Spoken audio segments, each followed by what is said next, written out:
all-encompassing Miku. That does not clarify omnipresent Miku.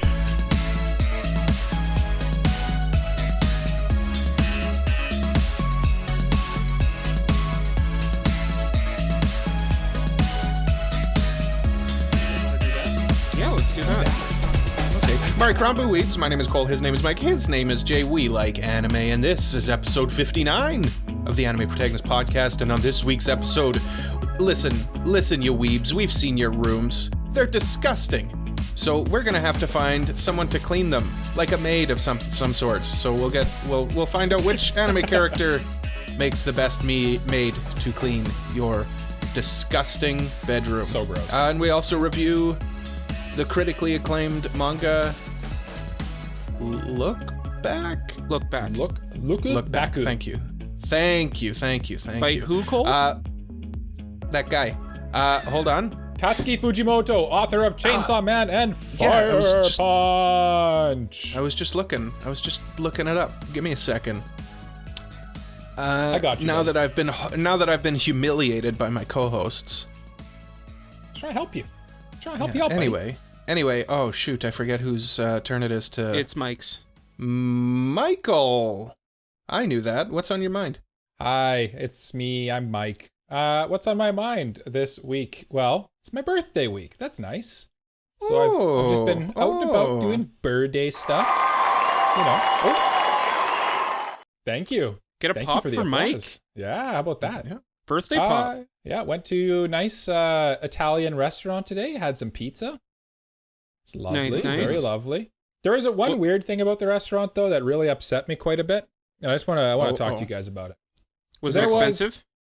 Well, yes, it was expensive. It was like $25 a pizza and $10 a beer. So I was like, oh my God. Pricey, but whatever. It's your birthday, right? You treat yourself a little bit. So the pizza and everything's really good. Everything we had was really tasty. But I go to the bathroom before I leave. And the only thing that they had for the bathroom was a sign that said water closet. And there was an arrow pointing down a hallway. Okay. So I intuit. I'm not a complete idiot. I'm like 70% idiot, right? Yeah, mostly an idiot. Yeah, mostly an idiot. But I still figured out that means bathroom for fancy people.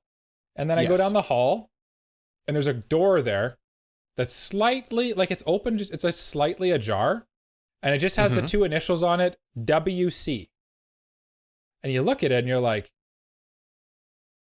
"That's the bathroom, right?" Like, I think it is, or am I about to walk into like the change room or something, or like the store? Like, what is this? What is this room?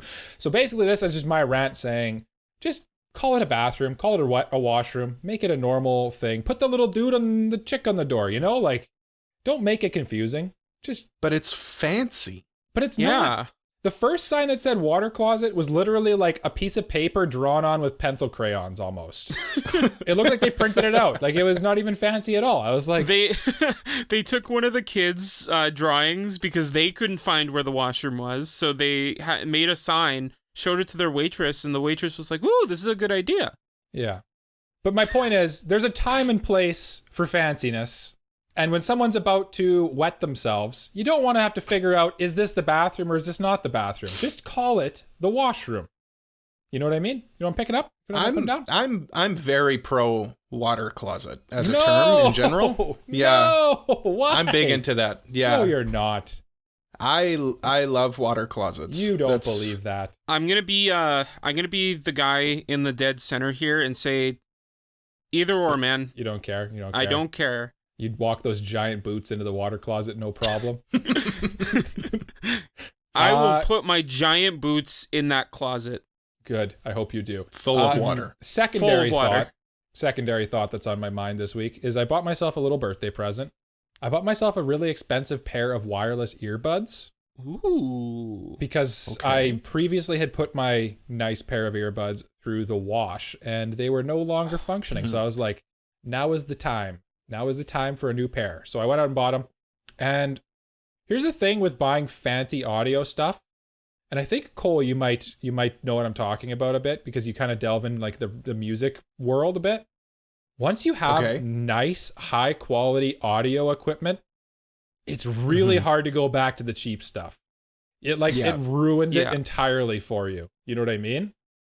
Yeah, I think having like high quality audio equipment I think it's a good investment. You really spend a lot of time listening to music or podcasts. Hey, that's us. Listen to the AniPro podcast. You want good headphones. Yeah. I was going to say, this would be a good place to put like a Raycon sponsorship if we had that, but unfortunately we do not. Raycon? And this episode is sponsored by... Nobody. Yeah. AniPro podcast. Go vote us. For our yearly AniPro awards. Oh, yes. Over at anipro.com/awards. Which, when we initially announced the awards, we said, you only have till the 20th. Turns out I'm dumb and can't count. You still got another week here to vote. Mm-hmm. Yes, indeed. But that's enough out of me. Jay, what's on your mind? What is on my mind? Weiss Schwarz. As always. Of course. Yeah. I mean, the three of us have been getting into Weiss Schwarz. That's not a secret to anyone. Nope. We just everybody knows it. We just played a local tournament. The three of us, and we did. Well, you know what? I'm not gonna fall into this trap of self doubt. I did better than I thought I would. Honestly, Me too, you know actually. what? Yeah. I think we all did better than we probably expected to do, because those trial decks aren't bad. No, I don't think so. I don't think so. I think they're surprisingly good. Okay, I thought of this actually this week. I was thinking, I'm like, we talked about Weiss Schwarz, I think the last 3 episodes, but I don't think we ever did explain what Weiss Schwarz is, because I got a DM on our Instagram actually, basically saying, what is that? And I thought to myself, I'm like, I guess most people probably don't know what this is, but basically Weiss Schwarz is a trading card game made by Bushiroad. They also make Card Fight Vanguard, and it's like very like niche. Like, it's kind of hard to find. Mm-hmm. But it's weird because it's hard to find, but you'd think it would be super... Well, it is very popular. It is very popular. You'd think it'd be more accessible because the thing with this, the thing that'll hook you is, rather than just like card-specific or game-specific characters on the cards, all of the characters on the cards are from like franchises. Like, mostly anime, but video games... I think there's Star Wars decks. There's Star Wars, there's Toy Story, there's Avatar coming out, which I was thinking about. I was talking to my friend about this and explaining this game to him, and he was like, the licensing for this game must be like atrociously expensive. Yeah. How do they do it? How do they do it? I don't know. It's a weird one, but yeah, basically like you build decks, and instead of having like, most card games will have like a new set comes out, and then the old set will rotate out. Like, you only have a certain amount of sets in play at a time, right? This one is basically like, the Kaguya-sama set will come out, and you can only build a deck out of the cards that are in the Kaguya-sama deck. And then I take my Kaguya-sama deck and play against Cole, who has his Bunny Girl Senpai deck. And then Cole will take his Bunny Girl Senpai deck and play against Jay with his Hololive deck or something like that. And it's just a really neat card game, actually. It really is. I definitely recommend people check it out if you're fortunate enough to be able to find it in your town or city. Yeah, that's the unfortunate part, and that's the part that surprises me, honestly. Like, anime is very popular. I think it might have something to do with what you said before about the licensing costs being ridiculous, because it really seems like to sell it, you almost need to like go directly through the company or something, because like you'd think like other stores would just have it a little bit, but it's really hard to find, actually. But anyway, sorry I derailed you there, Jay. I just kind of like... No. Honestly, we did need to explain the game, so yeah. I'm glad we went on that little tangent. Tell us about your new deck, Jay. So I got a Danmachi deck. I'm very jealous. It's a good deck. And it is. And you know, it's a very interesting deck. Because it's centered around like drawing characters from the deck and like manipulating the deck to try and get the cards that you need from it. And I think that's really cool. It also has some really neat cards in it. Like, there's cards that like can chase after attacking opposing cards on the field. So like if someone's trying to direct attack, you can move the card over Yeah, you had that one card that you used against me where when we played in that tournament where like if I try direct attacking you, it automatically moves to block it basically. I was like, oh, that's actually kind of cool. Yeah, and then there's like cards that like if I don't have a card that by the end of the turn would still be on my field, I can keep it on my field with no cost, which is like ridiculous. Yeah, that's a crazy effect. And then like I think and then like the later game cards are really cool because like they heal, which I mean is pretty standard for late game cards, but I think that that's really cool. And then like one of my other late game cards is like I can put every grave card or every card in everyone's grave back into the deck and shuffle. Everybody's listening to this and they're like, what is happening about? Yeah, what is I'm trying so hard to like be neutral about explaining it because like the other effects pertain specifically to the game. Yeah. I think so if you don't play Weiss Schwarz, it doesn't. None of this is all mumbo jumbo to you. Yeah. It's cool because they basically like set up each set to have its own mechanics, like what it does. If that makes sense, it's kind of neat. It's neat. Like say the Dragon Maid deck is based around like interactions between the maids and stuff like that, and like Toru and Kobayashi will have like combos that they do. It's really kind of cool. And then you're like me and just completely destroy like the meta of your deck. And just put in powerful because cards. I'm trying to big brain it, build my own deck. Yeah. It really that's the fun part to me. That's the fun part honestly, to me about card games, though. Yeah, honestly, like I've been ordering cards online. I think Cole, before we started recording, you mentioned that you ordered a couple of cards, and I ordered a couple cards. I ordered a couple cards online this morning. One order turned into a second order.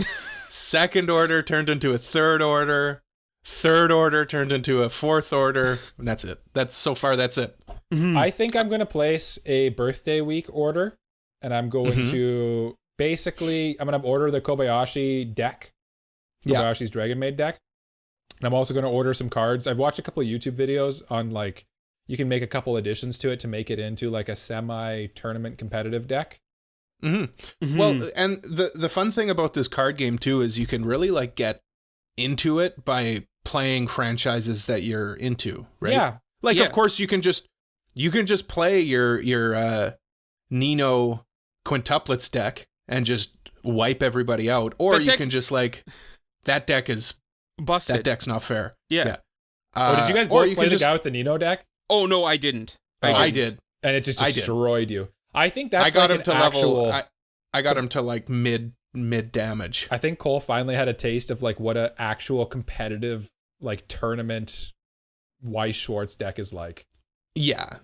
No, but he was even saying he's like, I didn't know there would be a bunch of like newbies here. I would have played my weaker decks. I would have played something that wouldn't ultimately wipe you just into like oblivion.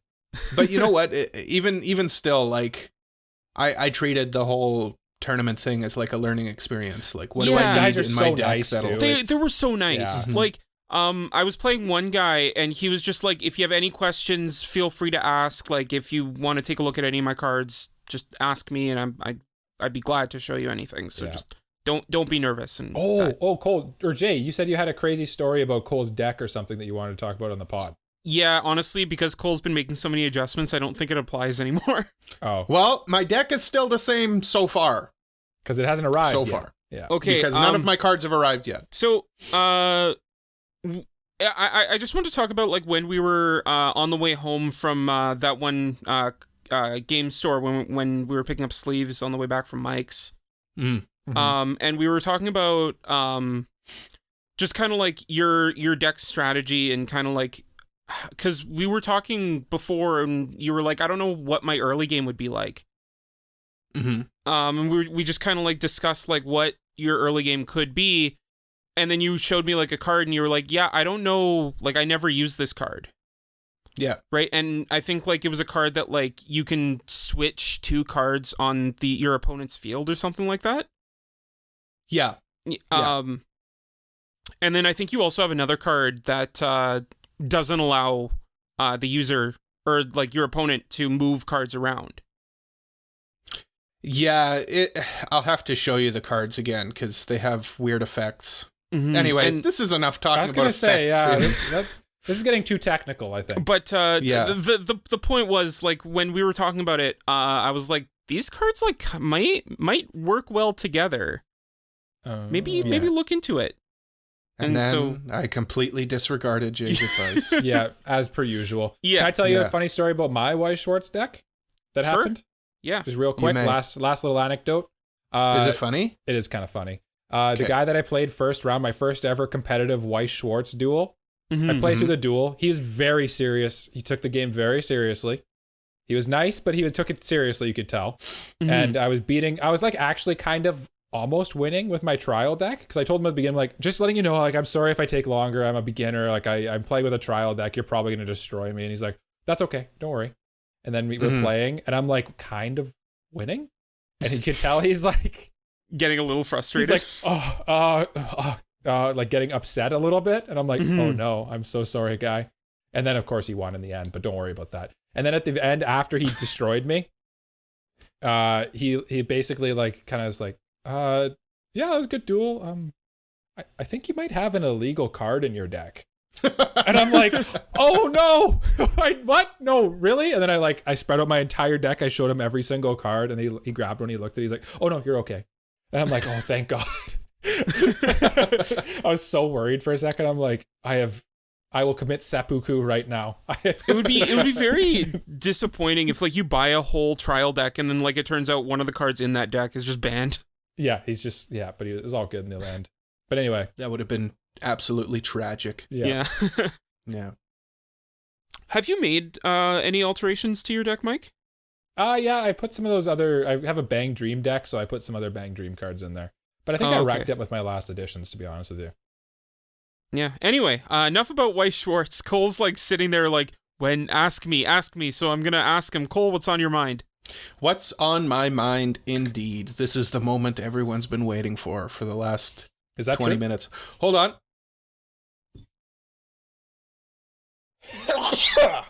Okay, we're good. That's the moment everyone's been waiting for. And that's I'm going through a bit of anime fatigue here.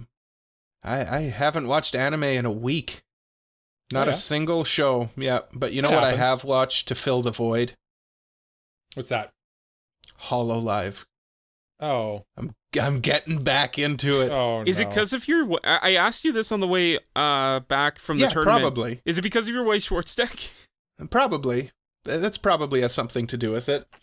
I don't know. I'm just watching like compilations of different Hololive stuff. You know, going back to watch how it all started. The Corone playing Super Mario Brothers. English only. It's good stuff. Have confidence. Have confidence. No confidence. Fire in the water. Why?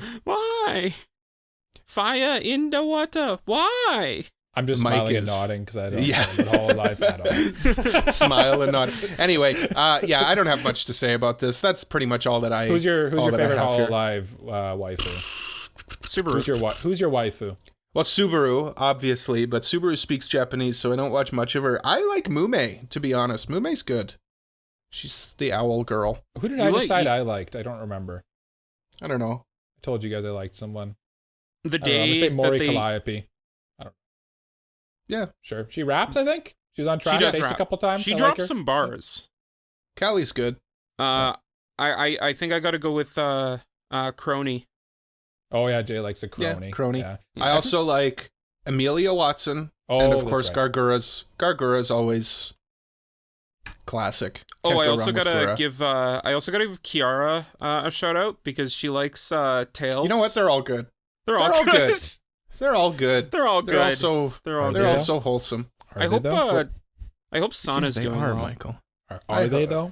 We don't talk about Sana. Anyway, let's just begin our review of the, as I said, critically acclaimed. Oh, what? I wanted to throw one last thing out there that I just thought of. Okay.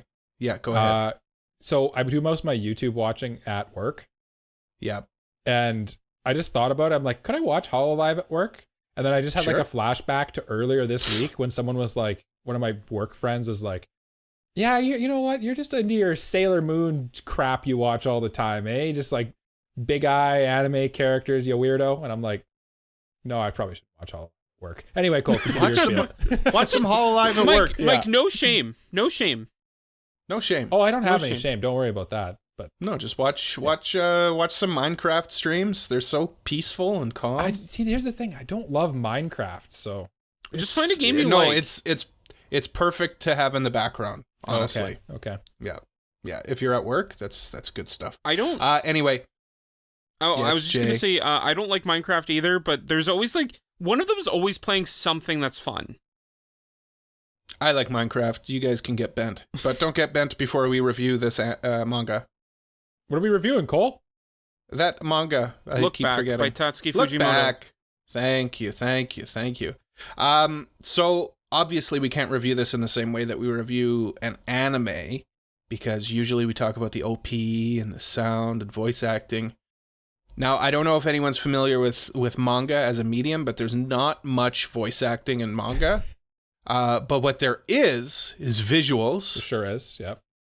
And characters. So we're gonna kind of split this up into two points. We'll do a spoiler-free thoughts and general thinking and thoughts, and then we'll do a spoiler review. Obviously, this can be a lot shorter than an anime review, because this is all happening before the break. So I like it, though. I like that we can kind of just quickly bang off like a volume or two. I think it's just a good way to kind of give a taste. You know what I mean? Yeah. No, it's an ideal manga to review as well, because it's a one-shot single chapter. It's fairly short. But now that we're getting into an actual review, let's do what we usually do at the start of a review and predict what each of us thought. So I will graciously go first and say that Jay is lukewarm on this one. Mm-hmm. He liked it, but wasn't crazy about it. Michael, I have a feeling, liked it a bit more than Jay did. Yeah, I don't think any of us hated it, though. I just think that some of us liked it more than others. That's my prediction.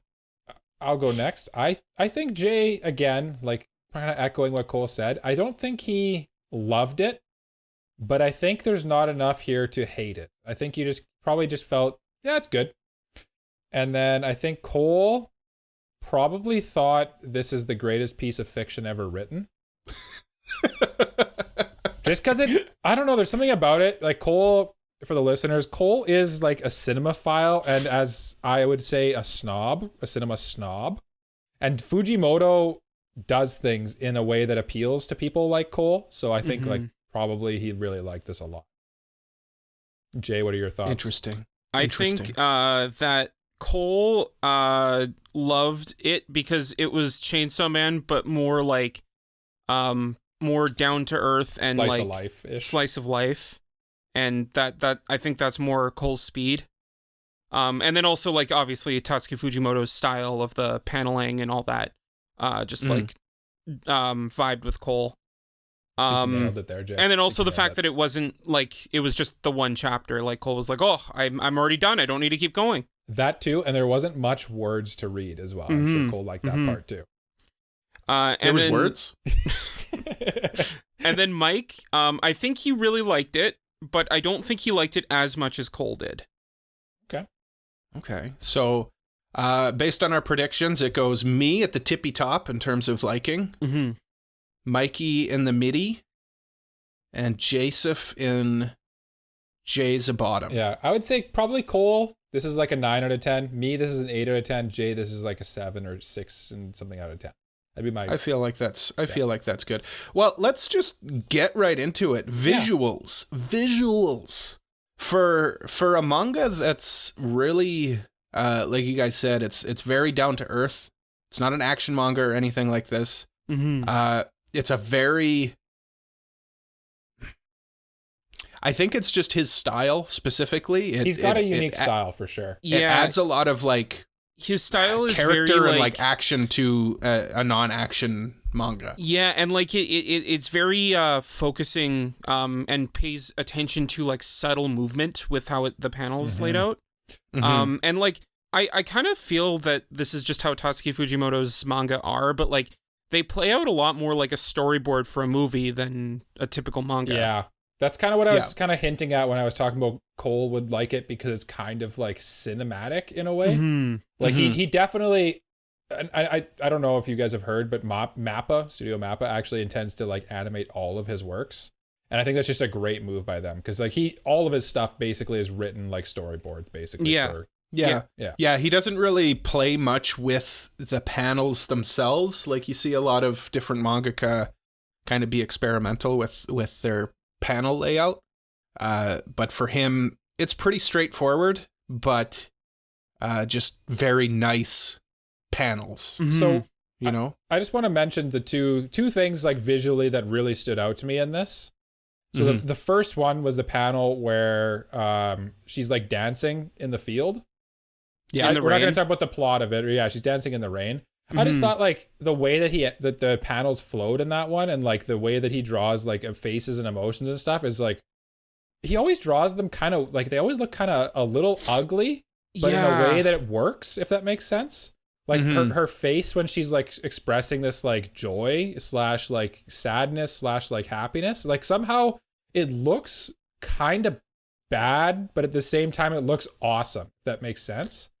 Well, they look like people. Yeah. You know, they don't look like anime or manga characters. Like they look like people with like flaws. Yeah. Again, it looks like he's drawing a caricature stand-in for an actor. Yeah, like it's not pretty, I guess is what I would say. Like, and it's not looks like the it's not the typical like anime aesthetic with like the big eyes. Yeah.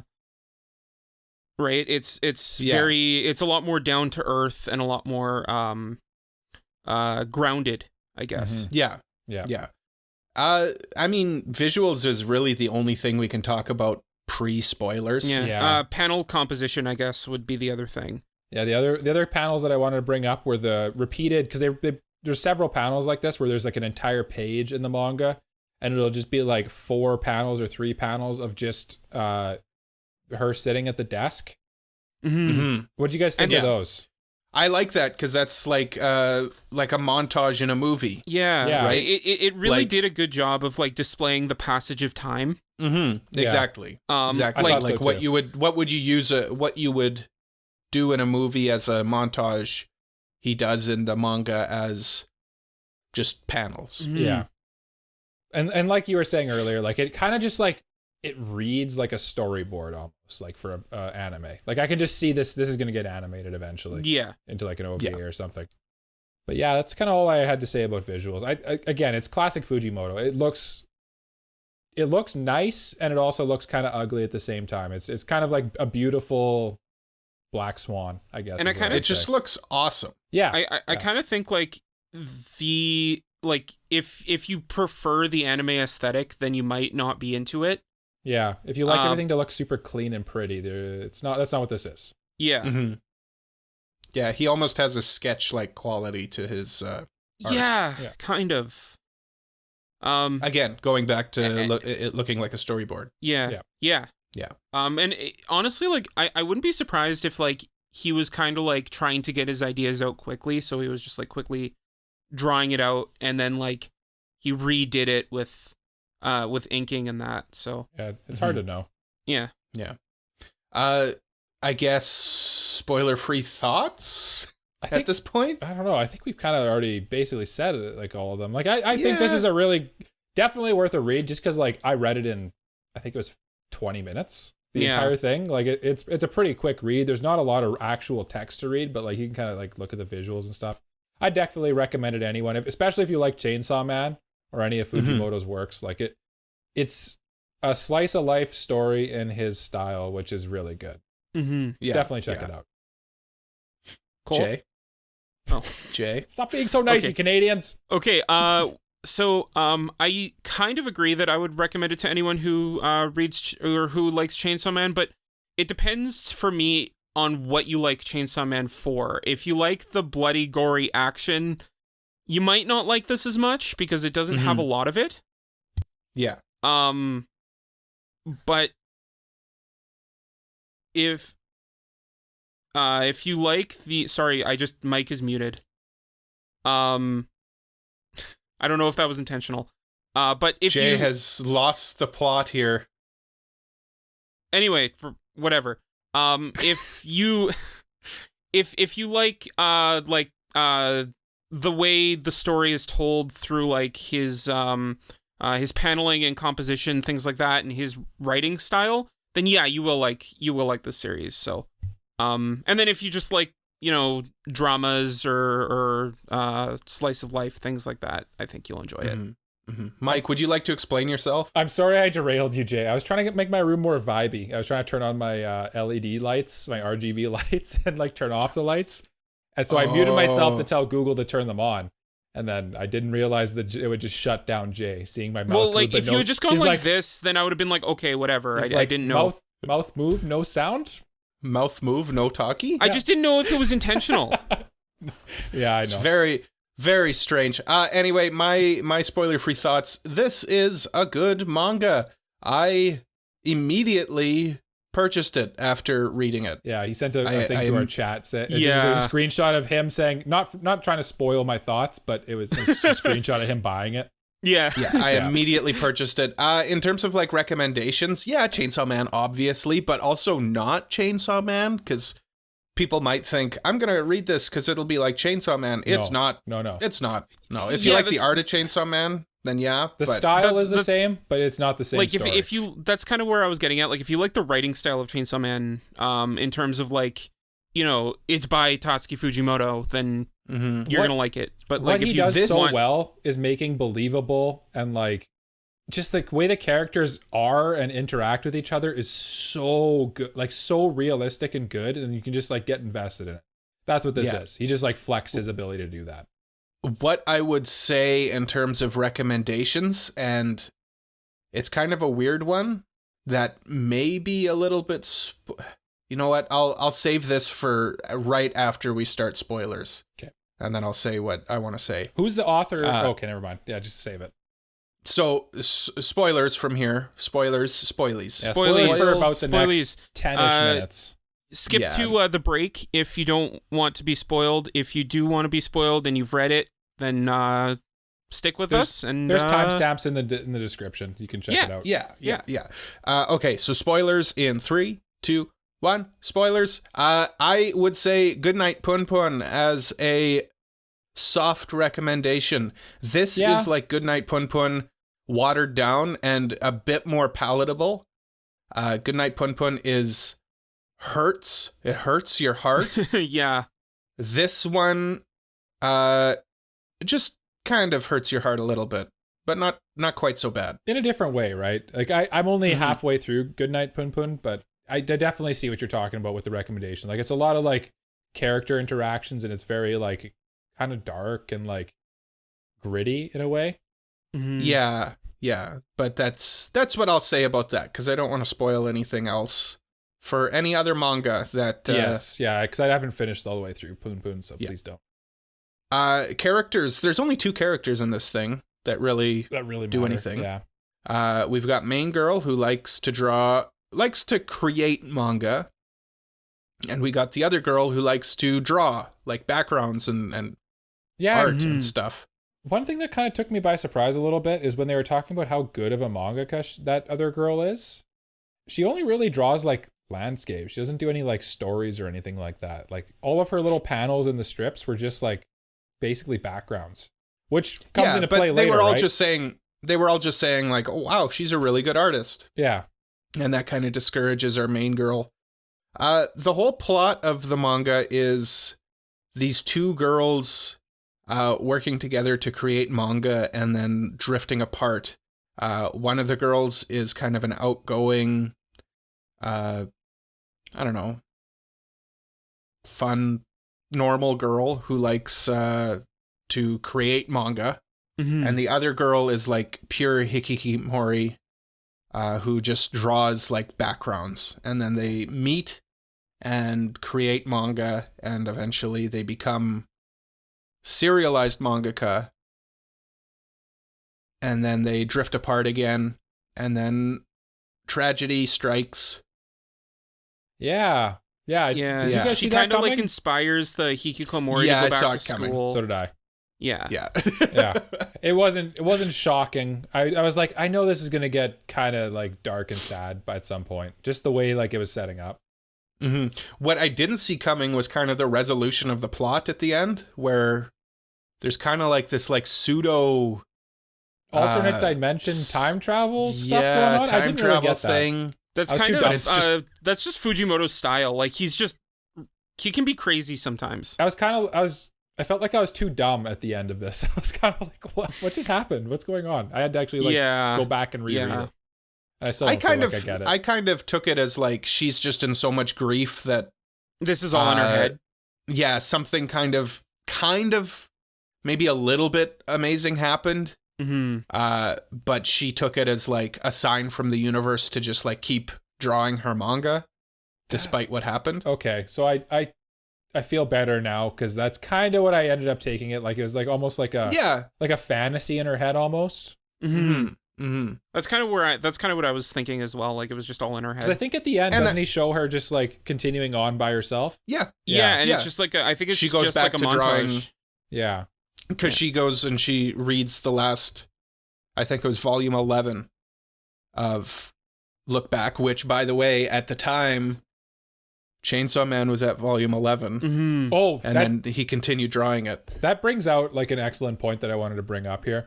This is like very clearly a self-insert by Fujimoto, right? Oh, absolutely. 100%. Yeah, 100%. 100%. This is very pseudo-autobiographical. Yeah. He probably went through, I wouldn't say something similar, but like his upbringing was probably like the early part of the story where he drew manga in the school newspaper. Mm-hmm. So what I want to ask you then, which girl is he? Is he the hikikomori?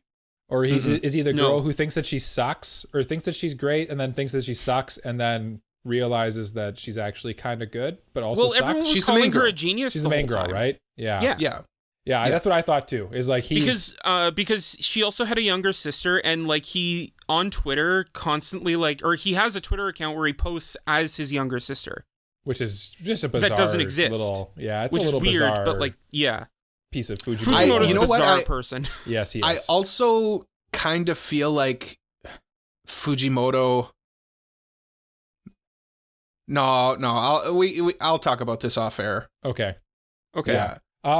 The other thing I wanted to talk about in this story was the last little like line I think she says. It might be like the very last one where she's kind of like, I don't even like doing manga. Why do I do it? Blah blah blah. Mm-hmm. That's kind of like a touching little line because she's kind of like basically, I think everyone can relate with this manga in a way because everyone has been to the point where like they think, oh, I'm actually doing pretty good at this. And then they have like something kind of like reality hits them and they're like, oh, I'm actually horrible at this. It's like that imposter syndrome kicks in a little bit. And why am I even doing this? Yeah, like I'm sure, like honestly, I don't know about you guys, but like you feel it with the podcast, right? There's that imposter syndrome of like, we're just idiots. Why are we allowed to talk on this podcast, right? And but like every person who creates anything ever feels that, right? And where was I going with this? I don't know. I just thought that was like a nice little touch, like to show I don't even like doing this. Why do I do it? Like it's so time consuming. It takes up so much time. I hate this. Like it just takes up all this effort and time. Why am I doing this? And then at the end, she's still doing it and she loves it. And it's like, because she does it for people who enjoy it. Yeah. Yeah. Like her friend. Yeah. R.I.P. Yep. And with that, Mike quits the podcast. Bye. Sorry. See you guys later. But yeah, we should probably just wrap the review up because we're running a little long. What would you guys give these as just our standard rating system, Michael? I will stop you, Cole. I want to do something before we do that. Sure. Which is the best girl? Main girl. I agree, main girl. I kind of have to like say I didn't really care for either, but like that's just because like they weren't really that interesting to me. But I think that like they weren't interesting. What? They weren't that interesting to me. They were just like they were extremely interesting. Not really. Oh, Jay's final thoughts are actually coming out here. I like it. Yeah, he was holding back. That was like the one thing that I didn't like about it. It was just like I never really vibed with the two main girls as characters. Their existence in the story was fine, and I was fine with that, but they never really struck a chord with me. They definitely struck chords with me. For sure. So for me, I have to default to main girl because they're kind of like both just whatever for me. Yeah. I feel like these two characters kind of portray the two sides of Fujimoto, maybe? They're probably both them, I think. I agree with that. Yeah. Anyway, Michael, please tell me. Yes. Now I will tell you. I rate this a protagonist. I'm going to go protagonist. Okay. Yeah. Joseph? I'm going to give this a supporting. Yeah. And I'll give it a protagonist as well. This was the most recent thing I've read, and therefore is the greatest piece of fiction ever written. That recent bias. It was very, very good. I would put it among one of my favorite manga reads. With it being very short. Can I just talk about one thing that we didn't touch upon that I thought that was my favorite part of the manga?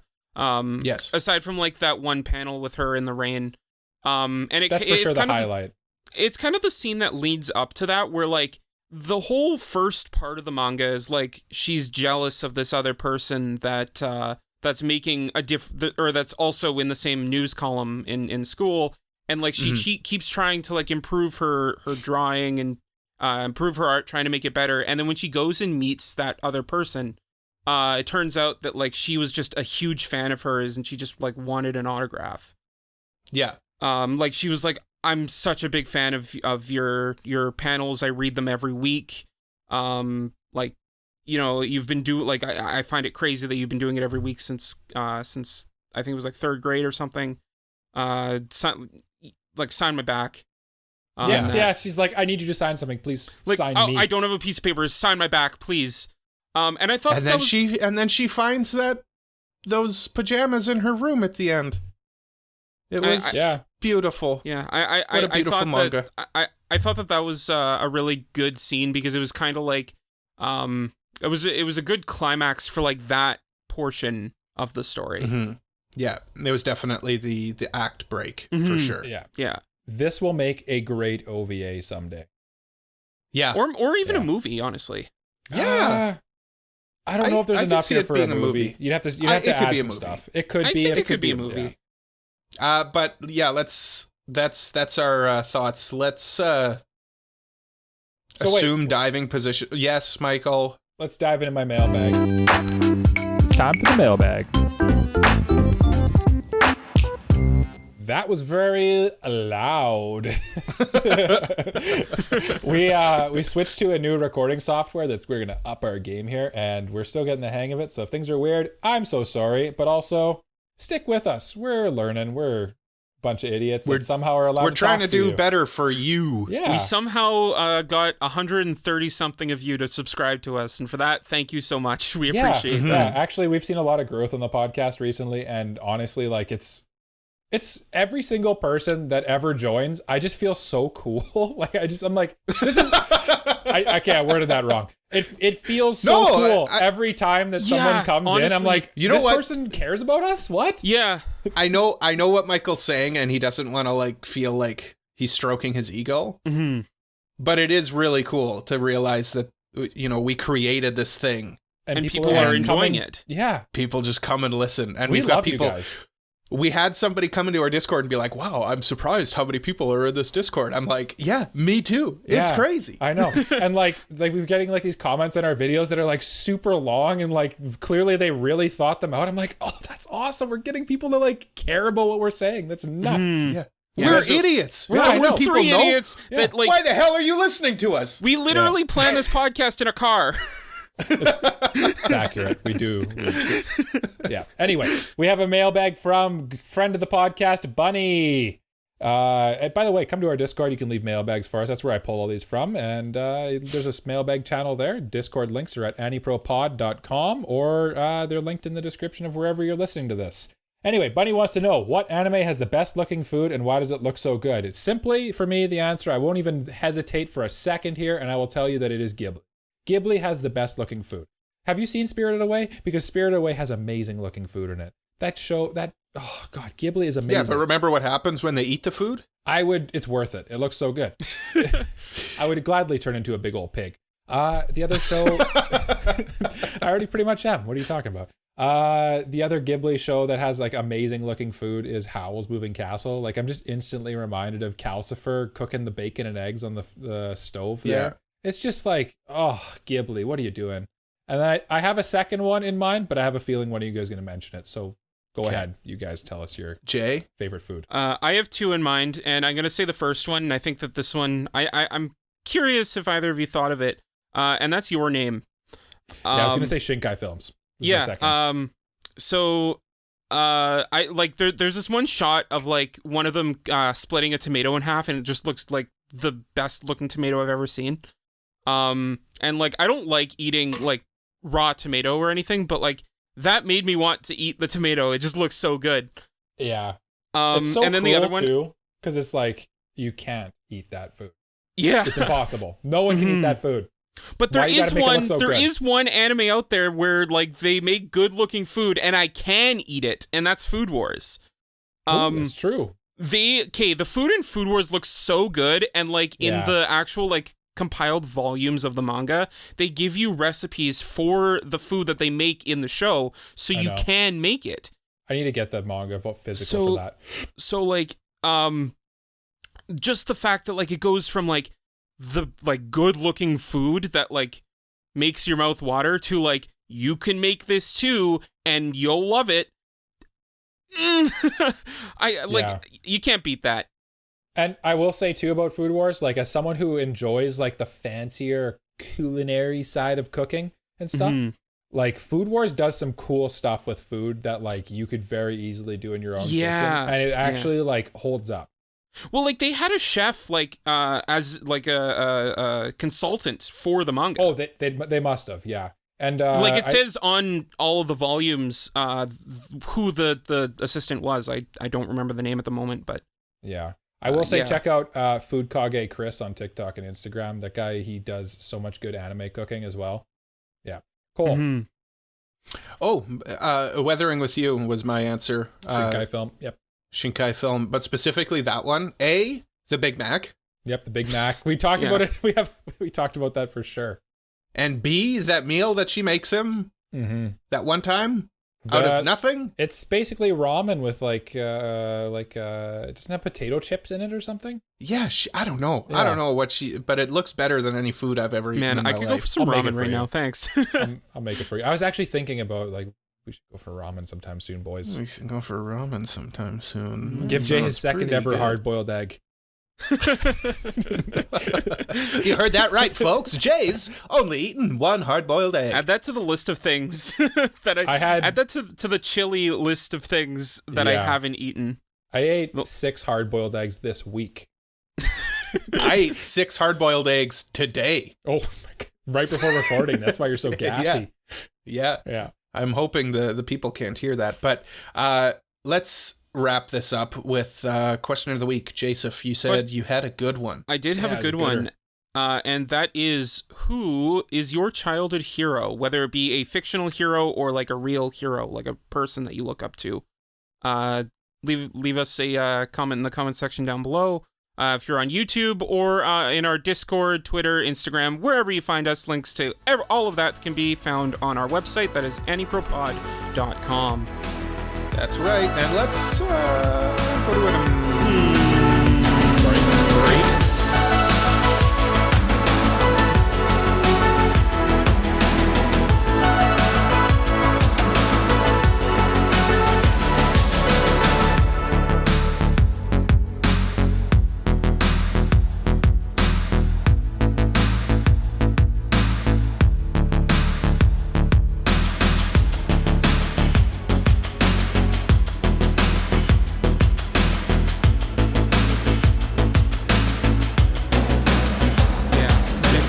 Back to the Anime Protagonist Podcast, and this week we are doing another tournament. Welcome back to tournaments. We are doing as Cole said at the beginning of the episode, The people were wanting tournaments. I'm glad the tournaments are back. Oh yeah, no. I think that this is like the most fun thing we do on the podcast is tournaments. I think of tournaments honestly as like one of our signature. This is like signature AniPro stuff. Yeah. But this week we are deciding which anime character makes the best maid or servant. And so we did the typical AniPro thing. We took 15 characters, threw them into a hat, and we're gonna pull out of the hat, discuss which one we think would be better, and the loser is put back into the hat. The loser is taken out of the hat. The winner goes back in. There we go. That's right. So the rule was no maids. No maids. Wait. So all my characters are actual maids. I picked Toru Honda. I picked Toru from Miss Kobayashi's Dragon Maid. You picked Ram. I picked the girl from Maid Sama as well. So wait, I need to pick new characters? Yeah, I hope you can pick them quick, because this tournament starts right now. Oh my goodness, it's starting right now. And what are these characters that I'm gonna have to come up with on the fly, because this is not This is not a bit. I just didn't understand the rules. What are they competing towards? Just who's the best maid? Like, what are we hiring them, or what is going on here? We're hiring them to clean our gross, filthy rooms. Nice, I love it. My room's so gross and also filthy. You have a wife. Your room's clean. You'd be surprised how dirty women are. I'll say that. Well, speaking of women, we have our first contestant, Cole's obligatory intrusion into this tournament, because she must be in every single tournament that AniPro does. It's Misato Katsuragi from Evangelion. Speaking of a dirty bitch. She is... I'll tell you, Cole, when I'm just going to do a little preview here a little bit. When I thought of this tournament, I thought to myself, Cole has to include her out for the meme's sake. But I know where you're going with this. She's not going to be a good maid. Hold on, we'll discuss this. Next up, we got someone who's going to absolutely wipe the floor with Misato-san, Levi Ackerman.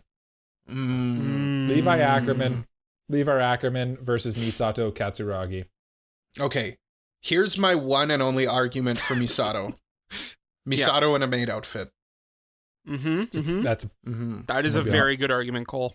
I'm going to be honest with you, Cole. That's a very good argument you bring up there. Levi, though, probably a good maid. Levi in a maid outfit? Here, come on. Cole, I'm gonna bring up a little counter argument for you. Yeah. Levi Ackerman in a maid outfit. That's a good argument, Michael. What I will say though is, I'm a little bit scared of Levi, and that if I make a mess, he's gonna hurt me. Whereas Misato's pretty chill. At the same time, how willing to follow direction are both of them? That's true, because at the end of the day, these people are serving you.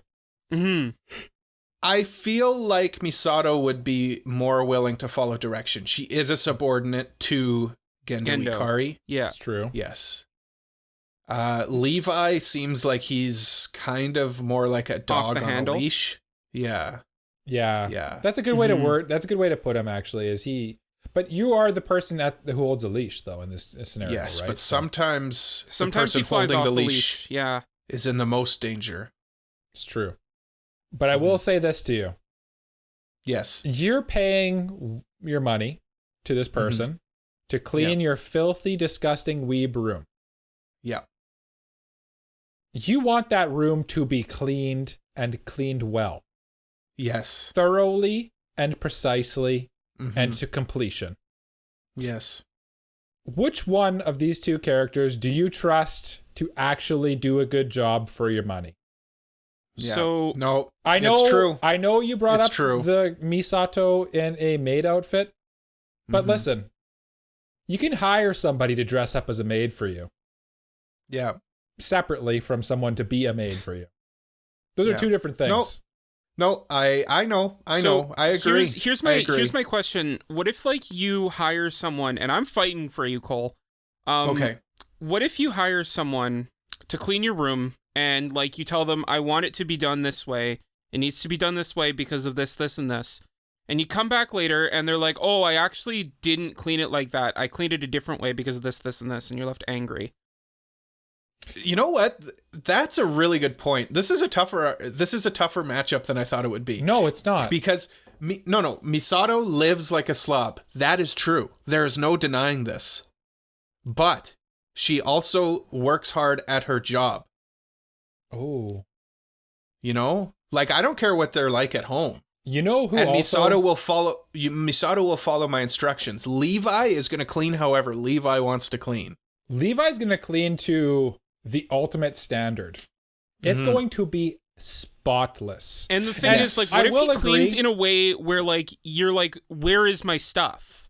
That's what I was just going to say, is I think he would say, yeah, I reorganized your manga collection. It's not alphabetical.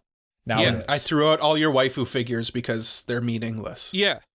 I don't think he'd do that. It's just wasting space. They're a distraction. Or like he like throws it out because he's like, it was on the floor. I didn't know if you wanted it or not. No, like I'm pretending I'm Irvin in this case. Mm-hmm. He's not going to do anything he's going to listen to his master. Because like Cole said, he's a dog on a leash.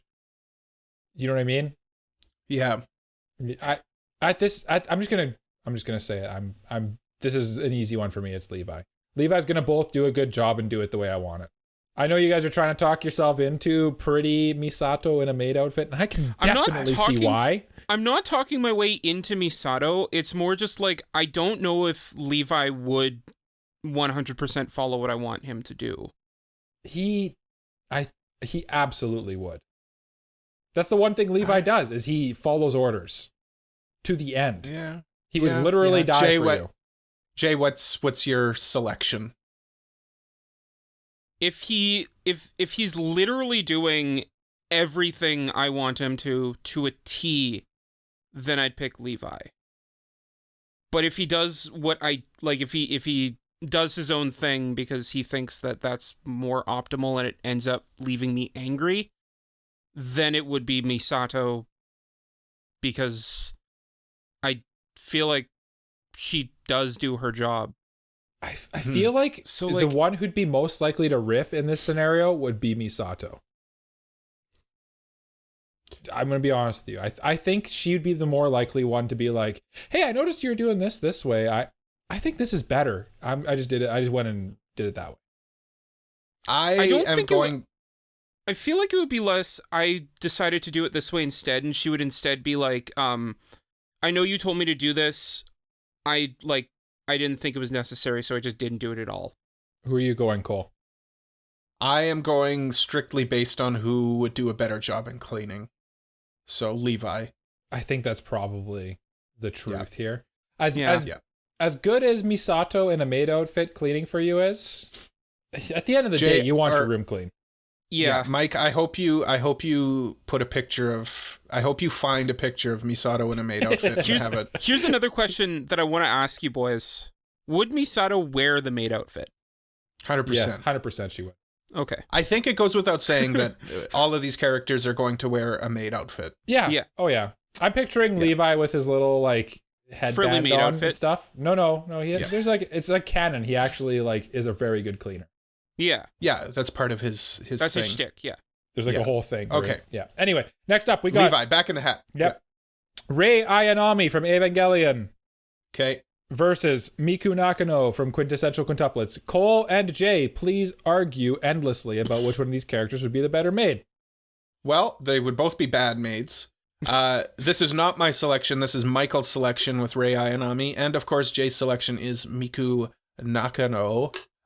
Rei can barely function, honestly. She can't cook. Her room is like, honest to God, disgusting. Like medically gross. Like medically gross. That's a new term. Like there is stuff growing in her room. At least Nino, I think, Miku is like a functioning human being. She can see. Here's another thing. Her room's gross too, isn't it? But she can also cook. No, she can't. She learns how to cook. She opens a restaurant at the end. She does. Yeah, spoilers for Quintessential Quintuplets. Spoilers. Miku learns to cook. Or bake, in this case. So that's her character arc. Yeah. What a great character. Best girl. Go on, Jay. Oh. Yeah, go ahead, Jay. But like, yeah, if one literally cannot do anything and is a wreck, and the other can at least cook, I think one is clearly better than the other there. I think I forgot to think of something. I kind of came up with these while I was eating pizza for my birthday week lunch. I was discussing with Shazana from the Discord, and I was like, who should I put for this? And then I kind of thought of Ray, and I'm like, yeah, she seems fine. And then I forgot that she's actually kind of like, all she does is pilot a Evangelion. That's all she does. Yeah. That's the only thing that she does. She might. Her room is like a cot with a bunch of pills around it. Yeah. That was kind of a bad call by me. All right, Miku goes back in the hat. So I will pull out the same argument as Cole in the previous one. How about Rei Ayanami in a maid outfit? In a maid outfit. I like Ray. I do like Ray. I do like Ray. Everybody likes Ray Plush. Ray Plush on the screen right now in the YouTube video. Go check out the YouTube. Ting, there it is. But I have a feeling that Ray's competitor has more assets at her disposal in terms of maid outfit. And also financial assets. What does that have to do with anything? Yeah, what is she's a maid, not your wife. If anything, the fact that she has money at her disposal actually probably lowers the ability in this, because if she has a backup plan for money, she's not doing as good of a job. She doesn't care. Is Miku wearing her headphones? Oh, that's a good point. Does she wear her headphones in the after the time skip? No, I don't think so. Then probably not. So you're saying time skip? You're saying Miku end of Quint's Miku. Well, I'm just saying Miku period, which is all encompassing, which includes time skip. All encompassing Miku. That does not clarify omnipresent Miku. Which one do you mean? Yeah, all of them. Well, I'm just thinking, like, you know what? It's Schrodinger's headphones. I would say like up to the most she recent. Both does and does not. The wear most them. recent point in the anime, I think, was what we agreed upon. I think so. First started. I think so. We No vote. headphones. I think it's time to vote. So what's the answer? Are there headphones or not? No.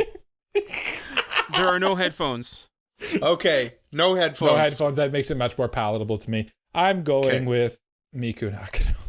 Why did I put Ray in this? What's wrong with me? I don't know. I'm going with Miku Nakano as well. I mean, did you even need to ask me who I was No, going we for? don't. No, Jay's I don't know why we even let Jay talk. It was obvious who was going. Yeah. All right, next up we have Cole's pick, Ryuuji from Toradora. Mm-hmm. MC versus my pick, Tanjiro Kamado from Demon Slayer, Jay's favorite anime ever.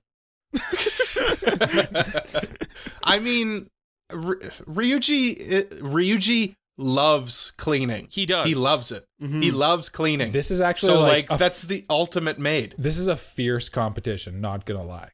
Because Tanjiro is canonically in the last Demon Slayer season a really good maid. Yes, he is. He's very hardworking. He's very hardworking and does a very good job. But Ryuuji does have that like nitpicky, like OCD level to him that I don't think Tanjiro has. I have an argument. I don't know if you guys want to count this. I don't. Okay, we'll go on. Okay. No, Ryuuji is canonically from a series that takes place in the modern day, so he'd know technology and how to clean technology. Oh, shoot. Tanjiro's from the past and doesn't know how to clean and take care of technology. Dang it. Jay with a banger take. Tanjiro doesn't know how to use a vacuum. Dang it. Oh. Yeah, Tanjiro's going to work really hard for you, but he might not do as good of a job as Ryuuji will. Yeah. And Ryuuji will work hard for you. And know how the vacuum works. And knows how a vacuum works. And he'll make you some decent food because he does cook as well. Oh, yeah, right. That's a part of this, too. Maids do cook. Mm-hmm. Yeah. Mm-hmm. You heard it here first. Yeah. Maids do cook. Yep. Yep. Dang it. Yeah, I'm going Ryuuji. I'm going Ryuuji one for me. Yeah. I had bad picks this time. It's because you were distracted by that delicious pizza pie. And your dinner. Or it was lunch. It was lunch. Lunch. That was what I'm talking about. No, just you were distracted by that random pizza. I meant your birthday. I don't know why I said dinner. I meant birthday. Jay, are you having a stroke? Jay, listen. So. I'm the one who's been drinking scotch and drinking beer the whole podcast. Yeah, I should be the one coming up with the verbal blunders. Yeah, Mike's the drunk one this episode. Yeah, I don't know what happened there. Anyway, Mike, I bought myself a nice bottle numbers. of scotch for my birthday, and I'm drinking it, and it is good. And I almost fell over when I went to the hallway, down the hallway to get some more water. So, hey guys. Next up, I have allergies. That's what I have. Yeah, I am sober, if you could not tell. Yeah. You know what? Nothing wrong with being sober. It's a great choice. Alcohol is poison. Next up, we have Ryuuji Takasu from Toradora versus... It's just tradition. Coals have to go back to back. It's just, it happens every time. It just is what it is. Versus, it's the AniPro way. I forget who nominated Violet Evergarden, but Violet Evergarden that was me. The other one. Oh, Coals 2 me as well. Going up against each other. This one is also contentious, I would say. Violet Evergarden just kind of came to me because I was scrambling to come up with 2 last picks. See, I will say that Violet Evergarden did come to mind with me while I was snacking on a delicious pizza and a brew. Mm-hmm. But I said to Shazana at the time, isn't she a servant already? So I didn't include her. Here's the thing that I think like different is my deal breaker against Violet Evergarden. Yeah. If I were just looking at her and I saw her like steel hands that were prosthetic, I'd wonder to myself, like, how efficient is that at cleaning? They're very efficient at typing. Yeah. Well, I wouldn't know that. No. Jay, are you being ableist right now? Well, it's just the thing that would come to my mind. Like, would she be able to do it? If she showed me, yes, I can, then sure, I'd hire her. But okay, it's just obvious the first thing that comes to mind. Obvious thing that we have to address: maid outfits. Obviously, Violet Evergarden is better in that term. Mm-hmm. But this is a very tough matchup for Violet Evergarden because I'm going with Ryuuji again. All right, so here's what I'm going to say. Yep. Which one of these people, because, like, are you going to be home when they're doing their maid stuff? Are you going to be around while they're doing some cleaning and cooking? I would assume you'll be there sometimes. Well, if they're cooking, then I hope they're cooking for you. Right. Yeah, of course they are. So, my argument against Ryuuji is that in Toradora, Ryuuji is kind of known to be, like, intimidating and scary. That's kind of the whole thing, right? And Violet Evergarden isn't intimidating? No. Yes, she is. She's a child soldier. She's like a killing machine. How ethically appropriate is it to invite a 14-year-old girl into your house to clean for you? Oh shoot, Jay's got me. We're taking that out. No, you can't have that come into the argument. Anime ages don't make sense. I guess No, their ages are irrelevant. Yeah. Anime ages don't make sense. In this conversation. Yeah. Yeah, because you're not doing anything weird with them anyway, so yeah. That is true. Yeah, that is true. That's true. Yeah. Okay. Again, going back to what you said too about I forget who we were talking about earlier. Ryuuji. Ray. I forget who it was, but they were basically like, which one would take orders better? It was Levi versus Misato. Levi versus Misato. I think the one that's going to take orders better here is probably also Violet Evergarden, because she's literally a soldier. Right. Right. Again, though, we're talking about... No, like Ryuuji would just make a better all-around maid, because that's what it comes down to. Who's better at cleaning and who's better at cooking? And Ryuuji is canonically good at both and enjoys doing both. Yeah, I think that the soldier thing might be a thing against Violet because she might not have the experience to be a maid. That's also a good point. All she knows how to do is be a soldier. Yeah. Like Levi at least canonically likes or is good at cleaning. Yeah. I'm going to go, Cole already went Ryuuji, I'm going to go Violet Evergarden. Oh, Jay? No, don't do this to me. That's why I went before you, because I wanted to put it up to you. You have to decide. So I think that Violet would probably listen to you better than Ryuuji, and I think that Mike does also have a good point that Violet... Cute. Oh, yes. Violet isn't scary like Ryuuji. So, like, you'd be more likely to hire someone that's not frightening you the whole time. Mm-hmm. But I think, like, if I were to look at quality of work and just getting the job done, which is what our first matchup came down to, is that is what you at the end of the day you're paying for. And I think that would be Ryuuji for me. There we go. Yeah. Violet Evergarden, I'm so sorry. It was nice to know you. Yep. You take those metal hands and rip my skull out of my chest. Look, what did I just say? You can write some very heartfelt letters about, someone's mom. Yeah. You should watch that show, actually, for the podcast. That would be a great review. That would be a painful review. We would all give it a protagonist. Spoiler alert. Spoiler alert. Yeah, because it is a protagonist. Let's be real. It is a protagonist. It's so good. Yeah. There, we just reviewed Violet Evergarden. Yeah. Speaking of protagonists, we have Shigeo Kageyama, my nomination, Mob from Mob Psycho, going up against Miku Nakano from Quintessential Quintuplets. I will say that Miku, while she would probably look cuter in a maid outfit, yes, and she is certainly bustier, which contributes to that. Yeah, I do believe that Mob is a good boy. He is a good boy. I do arguably the best boy there ever was, arguably. I do think that Mob Shigeo Kageyama. That's what I tried to say. Kamehameha. Are you okay, Mike? You know what? Let me enjoy my birthday week, okay?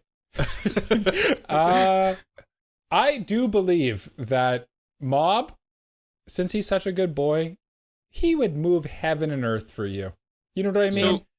Yeah. And he's got psychic powers. He can lift the refrigerator with his mind and clean That's underneath what I was going to ask. No problem. Does psychic powers come into this? Because if it does, absolutely it does. Of course it does.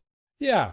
Mob. Of course it does. Mob is he probably doesn't even have to actually do the cleaning. He can just But because he's such a good boy, I bet you he would do the physical labor part of it because he's part of the labor team or whatever it's called, muscle improvement squad. Body improvement. Yeah. He could even probably hire the body improvement squad and get them to do it with him and nope. No. You can't bring background characters because if you did, then your argument would be cheating. Oh, Miku's gonna bring her sisters along. No, I actually wasn't thinking that. Okay, well, that could be an argument. Of course, I'd be like, yes, of course, yes. I will say, too, that actually, you know who the best person from Quintuplets to bring to this fight would have been? Yotsuba? Futaro. Yeah, he would have been. Yeah. But he has one key problem. He's not one of the quintuplets. He's not female. Yeah. And actually, when I was looking at Jay's list, I was like, oh, Jay actually nominated a male character. That's I neat. Did. Yeah, I was oh, props. But I did that last time for text. Yeah. I nominated Yato. That's right, Yato. Oh, yeah. That's right. Anyway, Mob, easily for me, I'm going Mob. Yeah, I would echo everything Michael just said, to a T. Mob is... I feel like in this discussion is based on who's going to work harder for me, because neither of them necessarily are the best at the maid qualities of things. Right. And I think Mob would just... They're both kind of similar personalities, right? Mm-hmm. And you're right. Mm-hmm. Mob would work harder, I think. Yeah. And it's just a good boy. I think Miku would be a bit too shy and nervous to break something. That's also a good point against your own character, Jay. Yeah, I mean, look, I'm thinking about this realistically. Yeah. That's what we're here for. We're here to find the objective truth. Yeah. Yes. Always. Yes. Full disclosure, the reason I nominated Miku is because I wholeheartedly expected at least one of you to nominate one of the other quints. I was close. Don't worry, I was close. But actually, Yotsuba would have been a good choice. Or not. That being said, I honestly expected Cole to nominate Yotsuba, but with that being said... I had to nominate Misato instead. Yeah. That being said, I think that Mob's psychic powers alone is enough to say, that's kind of OP in this tournament. I think this is a sweep. The thing that that I am concerned about, which I will bring up later, is regarding the psychic powers. But for now, Mob moves on. Jay, are you trying to say that psychic powers scare you? We'll see. I mean, yeah, I'll they leave it at kind of that scare for now. you. I'll leave it at that for now. They're a little scary. They're a little spooky. scary. A little spooky, but you know what else is spooky? Our next set of combatants. Oh my goodness, that is scary. Yeah, we got Yato from Noragami, Jay's nomination, going up against Yor Forger from also my nomination. X Family, also Jay's nomination. This one. Which one's Yato again? Yato's the main character from Noragami. Okay. I'm going to let you talk. both go. Yeah. Oh. Okay, I guess Jay? Okay. I can do Yato if you want. They're both my nomination. I'll do Yor. So first of all, Cole Mommy. Second of all, Yor in a maid outfit. Third of all, I will counter you with I do think Yato in a maid outfit would be pretty funny.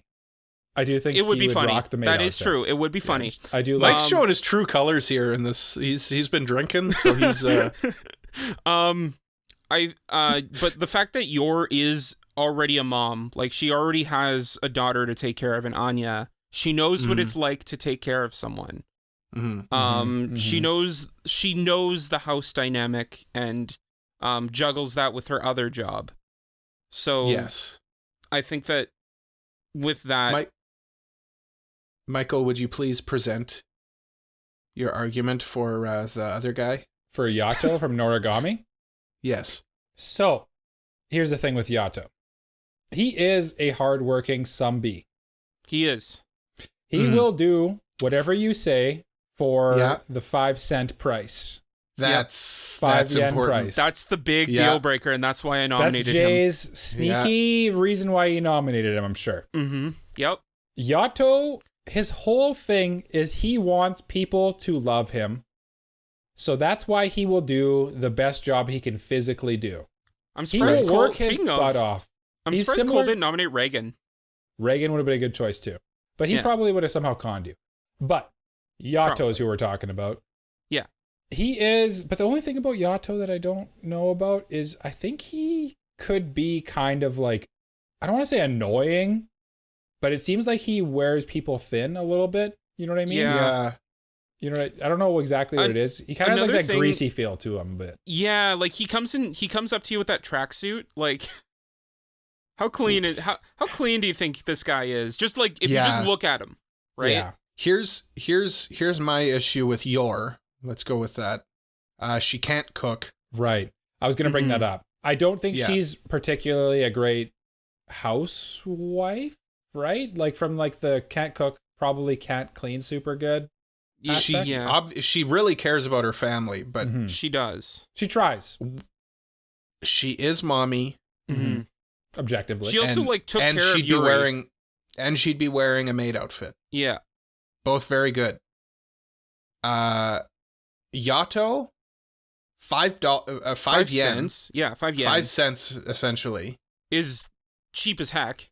Yours for sure costing like $120. Let's be real here. Especially if she has to put on the maid outfit. She's charging for that. Yeah. Yeah. But especially if she has a husband. She has a husband. Yep. Yeah. This one's tough because I'm trying to decide who is less bad. Yeah, neither of these people have really a chance to win it all, I would say. No. Yeah. So I think we should just vote. Let's just vote. Let's just vote. Yeah. Let's just vote. Mike? I'm also tossed up. And I'm just gonna... You know what? At the end of the day... Yep. These two people are both going to be bad at their job. Yato's going to try, but he's not going to be great at it. Mm-hmm. I'm going to go with the waifu. I'm going to go with Yor. Okay. Jay? For waifu reasons. Waifu reasons is a good call. Yeah. I think that the 5 yen charge is a very insightful option, especially like if sometimes Yor shows up covered in blood. Oh, that's a good point. And you don't realize, then you're like, why are you just randomly covered in blood? Whereas with Yato, like, I don't think he'll as often be covered in blood, but he will look a bit greasy. It's not impossible that he comes covered in blood, though. It's not impossible, but I think it's less likely. Less likely for sure. Yeah. So for that reason, I think I'm going to pick Yato. Oh, it's up to Cole. It's up to Cole. Yor is not good at cooking. Mm-hmm. And I like to eat. Oh, that's a good point. She'll literally kill you with her cooking. Mm-hmm. Yato is very cheap, which is nice. And he tries to get the job done. And he'll try to get the job done. So, I am going with Yor, because Yor is mommy. Yor is my answer. All right. Okay, that was a contentious one. The waifu, that was a very contentious one. Yeah. I didn't think that one was going to be as tight as it was, but it was quite tight. Quite tight. Yes. All right, moving along because we are running along. We got Yor Forger against Levi Ackerman. Do we need to discuss this? I think we've already established that she'll try hard, but I think like when you really break it down, I don't think Yor is going to. She's not going to do as good of a job as Levi. Let's be real. Let's be real here. And I don't think she's going to do what you. No, you know what? She will do what you want. I'm going to go Levi on this I think one. it's the covered in blood thing. Oh, but Levi could also come covered in blood. No, you know what?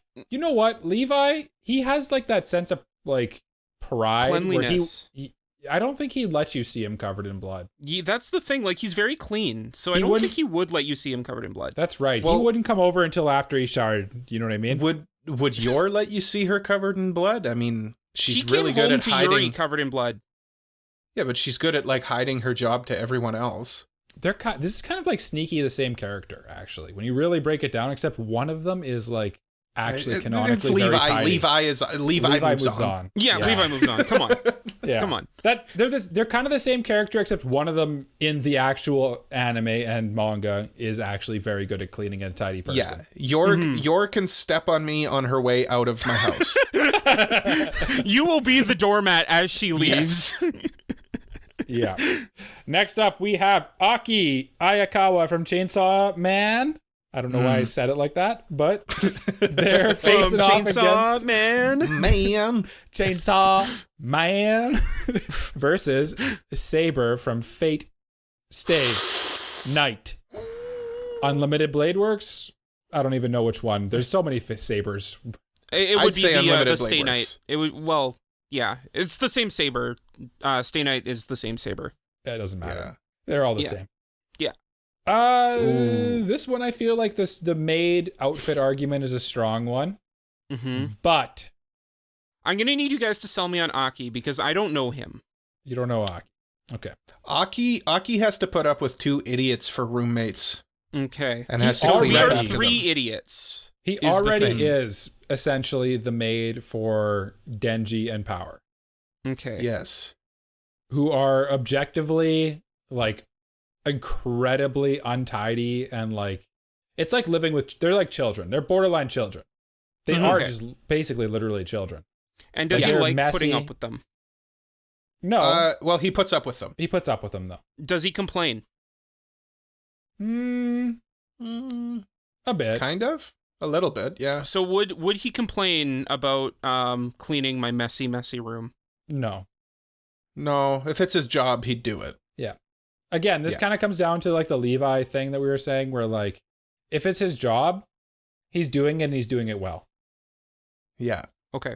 Oh, I forgot to say Aki was my mention or my nomination, just Saber was Jay's. Yeah. Now, Saber. Yeah, tell us about Saber. Maid outfit. Loyal to a T. Yes. Yes. I feel like we should mention that Cole is a huge fan of Saber. Maid outfit. Yeah. Yeah, that's why he's bringing up the maid outfit part several times here. Do you want to bring it up one more time? Chivalrous. Maid outfit. Okay. Here's the problem with Saber though. Yes. And this is the reason I'm not a huge fan of Saber, which is a hot take. Yeah. She kind of has the personality of cardboard. Not No. She's literally just a servant. She's very suppressed. She's just very suppressed. Okay. Underneath, she's got a lot of layers, like an ogre and an onion. An onion, yeah, like an onion. Like an onion. Yeah. I do prefer Tosaka, but I don't think she'd make a good servant. Yeah, I think she'd be okay. Get bad. Yeah. But we're not talking about Rin Tosaka. We were talking about Saber versus Aki from Chainsaw Man. Yes. You know what? I think I'm going Saber because Maid outfit. You know what? Just because for the dramatic sake, I'm going Aki because I think I'd rather have Aki clean my house. See, here's the thing. Like, I think in Stay Night, Emiya like got Saber to like do the cleaning for him. And things like that. You might be right. Really? And just off of that, I have to go Saber. Oh, Aki, I'm sorry. I thought for sure Aki was winning that one. I kind of thought so too, actually. Yeah. Well, but I shouldn't have underestimated the waifu component there. Next up, we have Senko-san, which Cole's going to have to really explain to me because I don't know anything about this little helpful Yeah, box. I don't know anything about Senko. And they're up against probably the heaviest heavyweight, I think, in this tournament, to be honest with you. They're up against Mob Shigeo Kageyama. Okay. Cole, tell us about Senko-san. Okay, first of all, she's my mom. She's my mommy and my wife. She also has psychic powers because she's a god. What? So we can just throw that right out the window. Uh-oh. And she is also essentially already a maid for the main character in... Whoa, we said no maids. She's not a maid, though. She's just essentially a maid. She is like Yor in the fact that she kind of acts like the housewife, but she's good at cooking and cleaning. Oh, okay. Yeah. She's not a maid, though. She's not a maid. She's just good You're really riding that line, eh, buddy? She's just good at cooking and cleaning. To be fair, I feel like Saber kind of rides that line too. Saber, but the thing that she's literally we said no servants, and she's literally a servant. She is a servant, but she's only a servant to the person who holds her crest. It's true. Yeah, that's why. Listen. The rules were no maids. And Senko-san is not a maid. She's a cute little fox girl. You guys are damn dirty cheaters, is what you are. She has the ability to move things with telekinesis, just like Mob can. And she's good at cooking and cleaning. Sure is, sure. And she'll pamper you, which is nice. And here's the really important part for Cole's consideration. She has fox ears. She has fox ears. And maybe a tail? Yeah. Yes. So here's the thing about the psychic powers, since they both have psychic powers. Mm-hmm. What if they accidentally like break a window or something because their psychic powers go awry? Then Senko-san can just use her other psychic powers to just clean up the mess and put the window back together. So can Mob. Though. Here's the thing. He puts a whole book back together. Here's the thing. One of these characters is a wholesome best boy in anime. Yeah. The other one is going to have to use a litter box in my house. I'm going Mob. What? One of them's like a little animal. I don't want an animal shedding hair and pooping in my litter box. That is the most copium answer you've ever made. Mike, I want you to get up, walk around your house, and see how many animals you have, and then come back and report that to us. That's funny, because I have the most animals on the podcast. But not right now. You don't. I have 3 cats in this house. Oh, there you go. And I'm dying. Yeah. Cole's allergies in 100%. Mob allergy psycho 100 right now. But yeah, I'm definitely going Mob on this one. I'd rather have a Mob than a weird little fox demon running around my house. Get out of here. How can you objectively look me in the eyes and say you would rather have Mob as your maid than Senko-san? Because I don't know Senko-san. I just told you everything you need to know. She's like Mob, but a cute little fox girl who's good at cooking and cleaning. Well, here's the thing though. What if Mob gets to 100% and goes ballistic? It's true. That won't happen with Senko-san. She's in perfect control. That is true. Mob could destroy my house. That's a good point. That's a good point, Jake. Great point by you. I'm still going with Mob. No. You know what?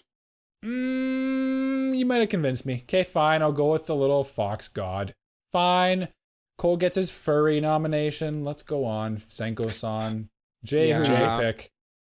Yeah, I don't want Mob accidentally getting to 100% because I triggered him and dang it, destroying my house. Mm-hmm. Yeah. Poor Mob. I'm sorry. You're such a good boy. Yeah, I'm going with Mob. No, you're not. No, I'm not. I'm just kidding. Well, Cole. Yeah. Guess what? What? You hurt me by taking out Mob out of this tournament, so I'm going to hurt you by the next drawings of characters. Okay. We got Senko-san versus Ryuuji from Toradora. This is a tough one. You have to pick your choice of the best. This is a really here. tough one because on the one hand, Senko. On the other hand, Ryuuji I think is like my number one seed in this.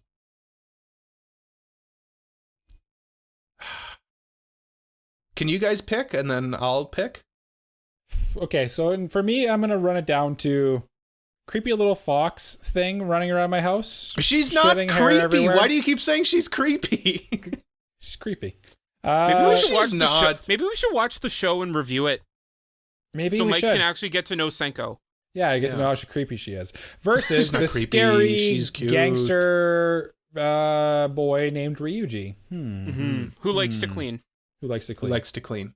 But so does Senko. They both like to clean. Yeah. So do I want the scary mobster boy or the fox god with magic? I'm going to go with the fox god with magic, I think. Okay. Jay? I'm going to be a bit scared of the magic and think like, oh, what if this magic goes awry? I don't know how that is how true. realistic They could be how a crazy witch. this is. So I'm going to be a bit scared of that and pick Ryuuji. What? It's a good point, actually, because like you don't want some Salem witch trial stuff going on in your house. Cole, who are you picking? Okay. In terms of cleaning and cooking, they're both basically the same. So then we have to go with the aesthetic aspect of both of them, unfortunately. I know where the furry god's I know where he's going. He's imagining one of them in a maid outfit. And his name is Ryuuji. Yeah, it's Ryuuji. I'm going with Senko-san. Yeah. We knew that was going to happen. Senko. Yeah. Listen, she has a tail. Of course Cole's going to vote for her. Yeah. Just shut up and draw the next numbers. Yeah. Well, I've already drawn the next numbers. And guess what? It's Shiro Emiya, also from Fate. I think this is Jay's nom. No, that's Cole's nom. Mine. Cole's nom. Versus also Cole's nom, Senko-san. What the heck, Mike? I don't control fate, man. It's just the way it is. Look, Cole, stay night. I didn't mean to say fate either. Emiya has the cooking chops, no pun intended. And he's probably pretty tidy. And he'd work hard, for sure. Well, he takes care of his house. Yeah. He lives alone with Saber. It's true. Stragglers. Yeah. He's got like people coming over all the time that he cooks for. But Senko's too OP. I think Senko might be too OP for this orange-haired boy with an attitude. He does have his reality marble if you want to fight her, but this isn't a comeback. this isn't a fighting tournament. How does that help? Yeah, Jay, what? Well, can he like create anything that he thinks of with it? I think it's just weapons. Including a clean house? He just creates a clean house. He just creates another house. Yeah. Let's just move on. I think it's pretty obvious Senko-san's going to win this one. Let's just move on. I would have voted for Emiya just to spice it up, but okay. I know you would have, but then Cole for sure is going with the little fox girl. Yeah. Yeah, I don't think Cole's ever voting against Senko. Who do you select? I already did. I voted first. You haven't voted. Oh, yeah. I'm Have another Senko. drink, Mike. Senko-san. No, I don't need any more. I've had enough, thank you. I've had plenty. Guess what? Levi Ackerman is facing off against Saber from Fate Stay Night. Tight one. Tight race. I do have a winner in my head already, though. I have a winner in my head. I have a winner in my head. Do you? Okay, well, let me tell you this. They're both really servants at the end of the day. They serve their cause. Yeah. One of these people is obligated by a contract to serve, right? They both are. Well, Levi just does it out of a sense of loyalty, right? Whereas Saber is literally like obligated out of like. Well, after a magic spell. I don't want to spoil. I don't want to spoil Unlimited Blade Works. Yeah, let's not spoil anything here.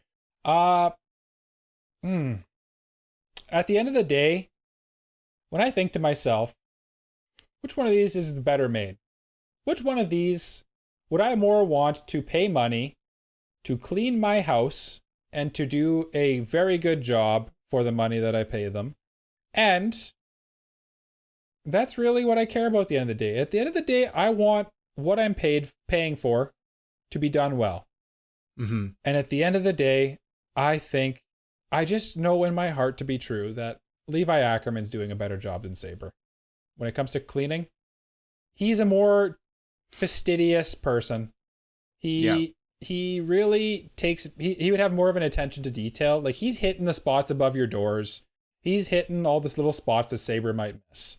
That's why, at my heart, I know that Levi Ackerman is the best maid there ever was. Here's the thing. That was a good speech. That is a good speech. My question is payment. Who would be more expensive? Saber, for sure. You think so? Which one do you think is going to be more popular amongst higher paying clientele? Levi Ackerman, a grumpy short man, who also does a good job. Who does a very good job, that's true. Or the beautiful blonde-haired waifu in a maid outfit. She could do a terrible job and still get money. Charge twice as much as Levi. But would she? Yes. Because she could. Yeah, but I don't think she, like, in her character, I don't think she would. Okay, first of all, maid outfit. Second of all, Levi is the winner for me. Okay, then it doesn't matter. Jay, we need your vote. Don't say doesn't matter. No, my vote literally doesn't matter because whether I vote for Levi or Saber, Levi still moves on. But we need it on the record. Yeah, we need to know who you voted for. I vote for Labor. What? Labor. Oh, like it's the a Labor pun. Party? It's a pun. Like Levi and Saber, but also Labor. I'm gonna kick your butt next time I see you. Yeah, that. Get out of here, Dad, with your dad jokes. Ooh. Oh, this hurts me. This hurts me because this should be the final round, but it's not. This, and for all intents and purposes, is the final round. I'll tell you that right now. Because I know who the last... We have 3 characters remaining. I've drawn 2. And the one remaining will lose to whoever this is. I'm sure of it. So who is left is Levi Ackerman versus Senko-san and Saitama from One Punch Man. Okay. And I have drawn Levi Ackerman and Senko-san. Yeah, this is the final. This is the final. Should I just remove Saitama? No, I have an argument for Saitama. Okay, I have an argument for Saitama. Okay. We'll but you should remove Levi. You should remove Levi. Oh, tell me why I should remove Levi. Because, again, Senko-san does everything Levi does. Also, she cooks. Also, she's not going to yell at you if you do something that he doesn't like. Would Levi yell at you, or would he just say something very sarcastically and meanly? Either or. They're both the same in my mind. It's kind of the same thing. Both hurtful. I'm not even bringing the supernatural aspect into things. That's true. That's a good point. Jay? So this matchup is 2 characters that I don't know. Levi I probably know better because I've read the manga up to volume 10. And he kind of seems a bit, not like to my liking. Yeah. A bit of a jerk. That's that's a bit more apt, yes. Senko, I don't know. But she might be more, I don't want to say like more obedient because I know Levi does do his job. What are you going to do? What are you going to do with this maid? Get her to clean my house. Okay, good. Okay. Obedience a weird word to use, but I guess she is kind of like animalistic, so okay. I don't know. So like I'm very tossed up. Cole, who did you vote for? He's obviously voting for Senko. Okay. I know Mike's going to vote for Levi. Am I? I think so. So I'm going to vote. I'm going to vote for Senko. That's 2 for Senko? Well, my vote doesn't matter anyway then, so I won't even You're say. right. It doesn't matter. So let's move on. No, I want to say. On the record. We need it on the record. On the record, because the people want to know who Mikey Boy is voting for. Just kidding. Nobody cares. I'm also voting for Senko-san, just because, I don't know, nicer to me. Mike, here's the thing. Here's the and thing. Magic. Here's the thing. You said in a previous episode that you're into lollies, right? That's a weird way to word that. I object to the way that you said that. I object to. Senko's got some protect energy. Yeah. Yeah, the protect energy is what I like. But then she'll also protect you, which is nice. Yeah. I like characters. I think I'm just at that phase in my adult life where like the daughter protect energy character comes into play. It's because you want a child of your own. Well, that's spoiler alert for years down the road. Anyway, for when Mike leaves the podcast. For a child. Yeah. Anyway, Senko-san moves on, and they will face off against Jay's nomination, Saitama from One Punch Man. Okay, here's my argument. Okay. Saitama doesn't actually care about being a hero, and the only thing that he really when he's not being a hero, he's just a regular guy. He takes care of his house. He knows like all the sales at the grocery store, so like he'd be able to, like, if you were to ask him like, hey, go buy something, he'd be like, oh, there's a sale over here, I'll go, like, why don't I go there?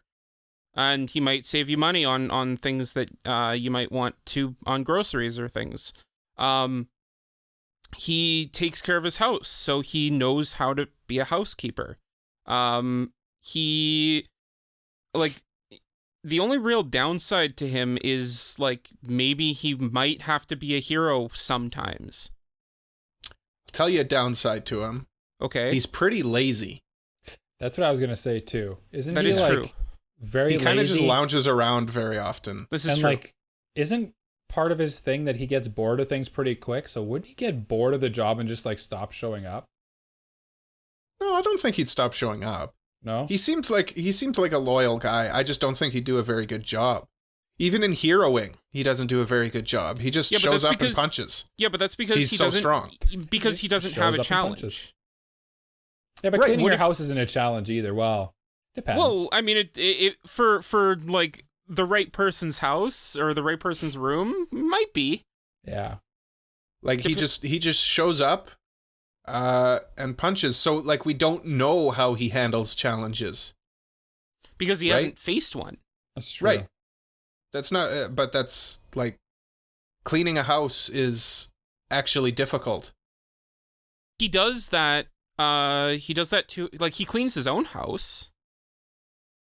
And then he listen, he's a ragey gamer as well. He's constantly breaking game controllers. I'm going to be honest with you guys. This one, I'm just going to vote right now for Senko-san. Just because I don't think Saitama... It's kind of like what Jay said about Mob, where like he might accidentally destroy your house. I think Saitama might accidentally destroy stuff. Has he accidentally ever destroyed his house? I don't know. Honestly, I don't know. But he has so much power that we don't even... we're running long, so I'm just gonna vote for Senko-san. At the end of my heart, Senko-san is magical. Is gonna be like a little like cute little fairy that takes care of my house, basically. And she is magical. Yeah. I don't know. In my heart, there's a little fox in my heart right now that I don't know at all, but they're cleaning my house. Jay? I see, it's tough because like I think that Saitama would do better than you would probably give him credit. You guys are giving him credit for, but I think he would do a good job for a while and then get bored of it. I was gonna say, like, at the same time, he's going up against a literal god. Yeah, that can't be. Well, he's done that before. I mean, yeah, but in combat, not in being a mate. Mm-hmm. Which is truly combat of the household, domestic combat. Yeah. Yeah, I think that Saitama has a couple of unknown factors that might make it less desirable to hire him. So yeah, I'll go Senko-san. Okay. Though well, my vote doesn't matter. Though that no, we need it for the record. Senko-san. Yeah, we knew. Senko. I knew. Yeah. At the end of the day, we're anime fans. The cute little fox god is gonna win. Yeah. The cute fox waifu wins. The character I don't even know. Is she even a waifu? I thought she's like a just pure like Protect energy. Protect, yeah. Well, a waifu can be protect energy. When I hear waifu, I always think it means like wife. Yeah. Yeah. There's like an internal horniness to the term waifu. Wow. Yeah. Wow. I don't look at the world like that. Yeah. I don't know. I don't know where we're going. Listen, we gotta cut Mike off. Cole? What do you know, Cole? At the end of the day, we do know that the best maid that you can get in anime that isn't actually a maid would be the helpful fox, Senko-san. Have a round of applause, Cole. You've won this tournament with your nomination. Thank you. No, thank you. Yeah. I really appreciate it. Thank you. Now get us out of here. Oh, thank you. Thank you so much. No, you don't need this much applause. This is too much applause. Thank you so much. Thank you for listening to another episode of the Anime Protagonist Podcast. You can follow us on all of social media at AniProPod. That's ANIPROPOD. You can follow me on social medias at AniProCole. That's ANIPROCOLE. Michael, where can people follow you? GRITTYGUNDAM. That's where you can follow Mikey Boy on Twitter, and that's it. Jay, where can they find you? You can find me at JayGaredian. That's JayGaredian on Twitter and Twitter. And Cole, wow, that's great. Take us home. I will take us all to my spotless house because Senko is cleaning it. Like, review, subscribe, no matter where you're listening to us. Tell a friend about us, and please come to our Discord. Links to all of our stuff is found on our website. That's at AniProPod.com, ANIPROPOD.com. That spells AniPro.com. We will be back next week, but until we come back next week, we say, as we do at the end of every episode of the Anime Protagonist Podcast, bye-bye. Bye-bye. Bye-bye.